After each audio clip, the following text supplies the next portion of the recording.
नमस्कार दोस्तों, ओम श्री गणेशाय नमः। आज हम आपके लिए गणेश चतुर्थी व्रत की कहानी और कथा लेकर आए हैं।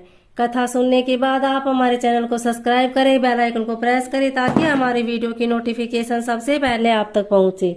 वीडियो को लाइक और शेयर जरूर करें। संकष्टी गणेश चतुर्थी व्रत प्रत्येक माह के कृष्ण पक्ष की चतुर्थी को किया जाता है। भाद्रपद मास के कृष्ण पक्ष की चतुर्थी को किया जाने वाला व्रत भाद्रपद संकष्टी गणेश चतुर्थी व्रत कहलाता है। इस चतुर्थी को बहुला चतुर्थी भी कहते हैं।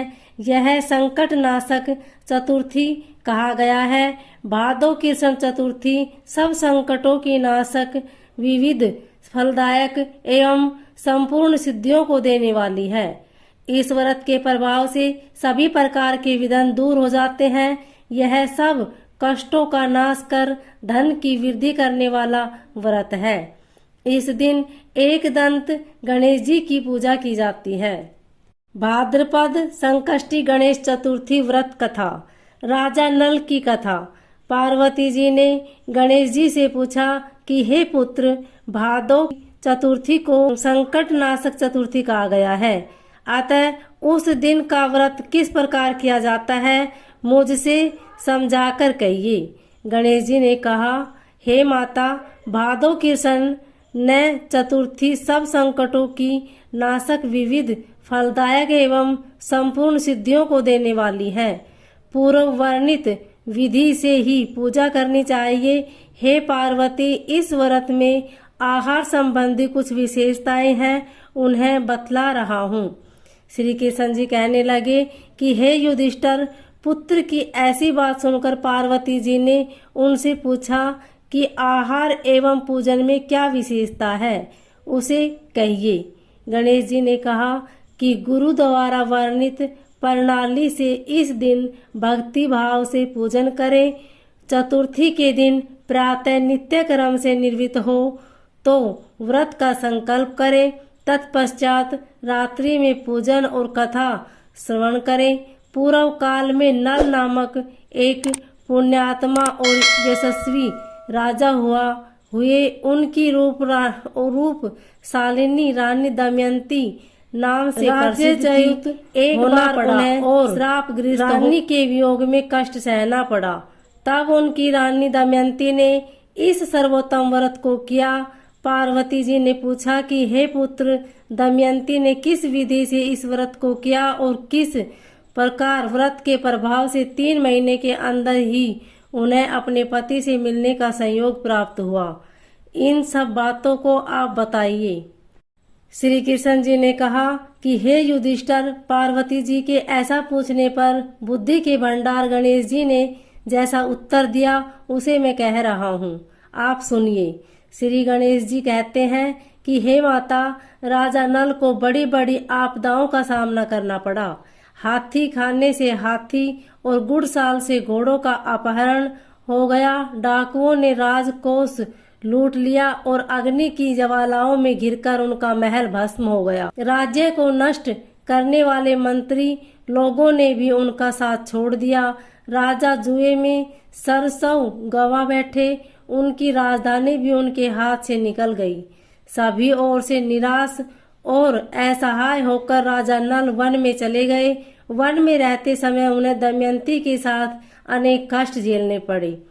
इतना ही नहीं, उनकी रानी से भी वियोग हो गया।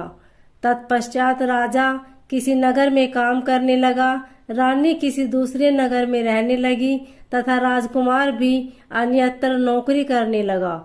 किसी समय रानी और राजपुत्र कहे जाते थे, वे ही अब भिक्षा मांगने लगी। तरह तरह के रोगों से पीड़ित होकर एक दूसरे से अलग होकर कर्म फल को भोगते हुए दिन बिताने लगे। एक समय की बात है, वन में भटकते हुए दमयंती ने महर्षि सरभंग के दर्शन किए। उसने उनके पैरों पर नतमस्तक हो हाथ जोड़कर कहा। दमयंती ने पूछा कि हे ऋषिराज, मेरा अपने पति से कब मिलन होगा? मेरा भाग्य कब लौटेगा? हे मुनिवर, आप निश्चिंत रूप से बताइए। श्री कृष्ण जी कहते हैं कि दमयंती का यह उत्तम प्रश्न सुनकर सरभंग मुनि ने कहा कि हे दमयंती, मैं तुम्हें कल्याण की बात बता रहा हूँ, सुनो। इससे घोर संकट का नाश होता है। यह सब कामनाएं पूर्ण करने वाला एवं शुभदायक है। भादो मास की कृष्ण चतुर्थी संकट नाशन कही जाती है। इस दिन नर नारियों को एक दंत गजानन की पूजा करनी चाहिए। विधि पूर्वक व्रत एवं पूजन करने से ही हे रानी तुम्हारी संपूर्ण इच्छाएं पूरी होगी। 7 महीने के अंदर ही तुम्हारा पति से मिलन होगा। यह बात मैं निश्चित पूर्वक कहता हूँ। गणेश जी कहते हैं कि सरभंग मुनि का ऐसा आदेश पाकर दमयंती ने भादो की संकट नाशनी चतुर्थी व्रत प्रारंभ किया और तभी से प्रतिमास गणेश जी का पूजन करने लगी। 7 ही महीने में हे राजन, उस उत्तम व्रत को करने से उसे पति, राज्य, पुत्र और पूर्वकालीन वैभव आदि की प्राप्ति हो गई। श्री कृष्ण जी कहते हैं कि हे पृथा पुत्र युधिष्ठिर, इसी प्रकार इस व्रत को करने से आपको भी राज्य की प्राप्ति होगी और आपके सभी शत्रुओं का नाश होगा, यह निश्चय है। ये हे राजन, इस प्रकार मैंने सभी व्रतों में उत्तम व्रत का वर्णन किया। यह सब कष्टों का नाश करता हुआ आपके भाग्य की वृद्धि करेगा।